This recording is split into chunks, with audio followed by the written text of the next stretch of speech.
सबसे पहले तो बहुत बहुत धन्यवाद माननीय मुख्यमंत्री जी का और श्री हमारे केंद्रीय मंत्री मनोहर लाल खट्टर जी का, जिन्होंने मुझ पर ये विश्वास जताया है कि मैं करनाल विधानसभा की जनता की समस्याओं को समझ सकता हूँ, उनका निवारण कर सकता हूँ। उनके इस विश्वास के लिए बहुत बहुत धन्यवाद। बाकी जहाँ तक करनाल विधानसभा की जनता की बात है, तो मैं करनाल विधानसभा में 30 मार्च से तकरीबन हर रोज़ दोपहर 2 बजे से लेकर रात के 11 बजे तक रहा हूँ। ऐसा कोई वार्ड नहीं है, ऐसी कोई कॉलोनी नहीं है, और मैं तो ये कहूँगा कि हमने तो गली वाइज एक एक गली में, आज गली नंबर 3 में बैठे हैं तो कल गली नंबर 5 में नुक्कड़ सभाएं की। सभी जो उनकी दिनचर्या की, रोज़मर्रा की समस्याएं हैं, उनसे अवगत हूँ। 4 तारीख को जब यहाँ विधानसभा का रिजल्ट आया था तो माननीय मुख्यमंत्री जी ने रात के 11 बजे मेरे साथ मुलाकात की थी और 11 बजे ही उन्होंने, हालांकि चुनाव के दौरान भी वो मेरे से इंटरेक्शन करते रहते थे, लेकिन रात को 11 बजे उन्होंने सारी जो समस्याएं हमने अपनी करीब 150 प्लस सभाएं की थी, उनमें जो आम समस्याएं आई थी उनके ऊपर चर्चा की थी और उनमें से प्रायोरिटी के हिसाब से उन्होंने 10 बिंदु चुने थे। आपको बता दूं, 4 तारीख की रात को करीब 12 बजे मेरे पास से माननीय मुख्यमंत्री जी गए थे। 5 तारीख को उन्होंने वहाँ पर जाकर मुख्यमंत्री कार्यालय में अधिकारियों के साथ में चर्चा की और 6 तारीख को दोबारा फिर उन्होंने मुझे वहाँ पर किस तरह की समस्याओं को प्राथमिकता दी जाएगी, क्या समय रहेगा लोगों से मिलने का? समय तो यहाँ पर देखो, मेरे पास पिछले 5 साल से कुरुक्षेत्र लोकसभा का भी दायित्व है, 9 विधानसभा वहाँ पर है और आप सभी को मालूम है कि अक्टूबर में दोबारा फिर चुनाव होने जा रहे हैं, तो वहाँ तो कंटिन्यूटी हमें बनाए रखनी पड़ेगी। वहाँ कार्यालय हम लोग रख रहे हैं जहाँ पर अभी है। दोपहर तक मेरी सीटिंग 1 बजे तक वहाँ पर होगी और दोपहर के बाद से मैं करनाल में यहाँ पर बैठूँगा। किस तरह की समस्याओं को प्राथमिकता दी जाएगी?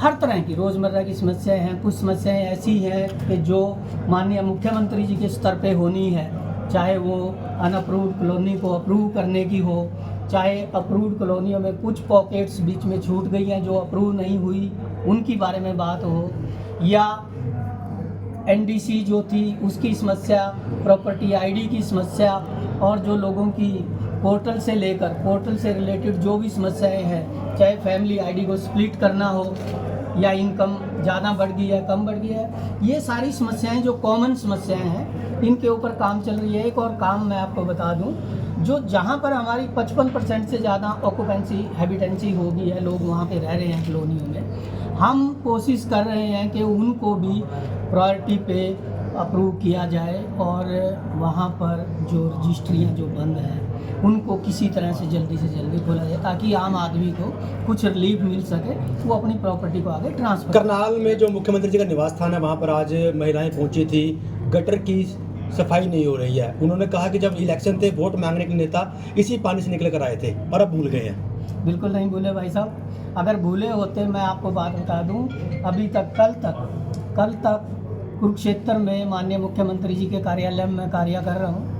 वहां पर हमारे पास जो फुटफॉल डेली लोग आ रहे हैं 300 प्लस का है, उसमें 200 प्लस माइनस 20-25 करनाल से हैं। तो करनाल के अगर लोग इतनी भारी संख्या में वहां पर आ रहे हैं तो इसका मतलब माननीय मुख्यमंत्री जी में उनका निष्ठा है, विश्वास है, उनके काम हो रहे हैं, तभी वो आ रहे हैं। अब आप देखो, यहाँ से एक आदमी जाएगा तो वो 100 रुपया किराया भी खर्च करेगा, आधा दिन उसका वो होगा।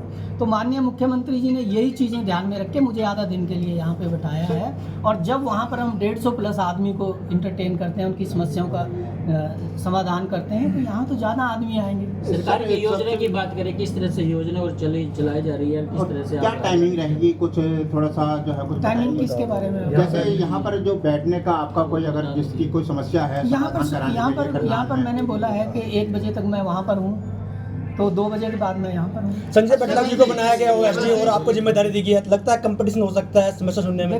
देखो हमारा अगर कंपटीशन होगा तो हमारा कंपटीशन सिर्फ जन सेवा का है।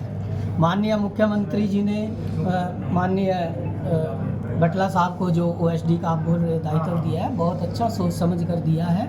और एक ऑफिस, मैं तो ये कहूँगा कि सौभाग्य है करनाल की जनता का कि उनको 3 कार्यालय मिले हैं जहाँ पर वो अपनी समस्या के निजात के निवारण के लिए जा सकते हैं। बटला जी का एक ऑफिस है, वहाँ पर वो इंडिपेंडेंट रूप से समस्याओं का समाधान कर रहे हैं। दूसरा कार्यालय ये है, माननीय केंद्रीय मंत्री श्री मनोहर लाल खट्टर जी भी हमारे यहाँ से चुनाव जीते हैं, उनका भी कार्यालय तीसरा वहाँ पे। तो 3 जगह के कार्यालय जनता की सेवा के लिए यहाँ पर हैं। और कंपटीशन अगर है तो सिर्फ सेवा का है कि हमने जनता की सेवा की। सर एक आपको जो बड़ा नीति बनाया गया है तो उसमें कौन सा एरिया दिया गया कि हरियाणा रहेगा या करनाल लोकसभा या करनाल विधानसभा? अभी किसके बारे में? जैसे आपको प्रतिनिधि बनाया उन्होंने, तो कोई एरिया स्पेशल दिया कि?